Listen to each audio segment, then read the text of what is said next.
In your pan, add 1 cup of water with the glucose syrup and sugar. The order doesn't matter. You can add 1/4 teaspoon of salt if you'd like. I usually don't, but that's up to you.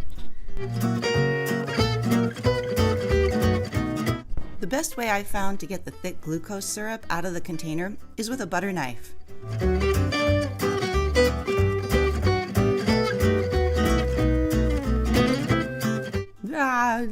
It is really thick and sticky, I know, but very easy to clean up with a little hot water. Now, when getting the glucose syrup out, don't be tempted to scrape your knife off on the edge of the pan. You want to keep the sides of the pan as clean as possible. And I'm talking about the insides of the pan. This has to do with sugar crystals. If you'd like to learn more, here's a link to a blog post about it. But just remember to try and keep the sides clean. But if you don't, it's really not a big deal.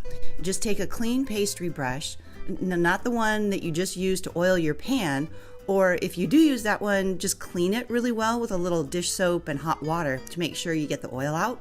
And use the brush and some water to wash down the sides of the pan. Turn the heat on to medium-high and stir just until the sugar is dissolved.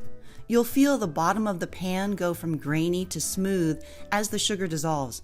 Now, I really prefer to use a squared-off wooden spatula. That way I can feel the bottom of the pan compared to using a spoon, but that's really just my preference. Make sure you stop stirring before the mixture comes to a boil. And again, that has to do with sugar crystals, so here's that link again for more info on that. Now I'm going to speed up this video for the sake of your time, and so you don't have to sit here and watch me stir. But just realize that you don't want to stir quite this quickly. It will take a couple minutes of stirring until the sugar is completely dissolved. Not only will you feel the graininess disappear, but the mixture will become thinner or less viscous. At this point, you can insert your candy thermometer. Cook to 240 degrees or whatever your adjusted temperature is depending on your calibration.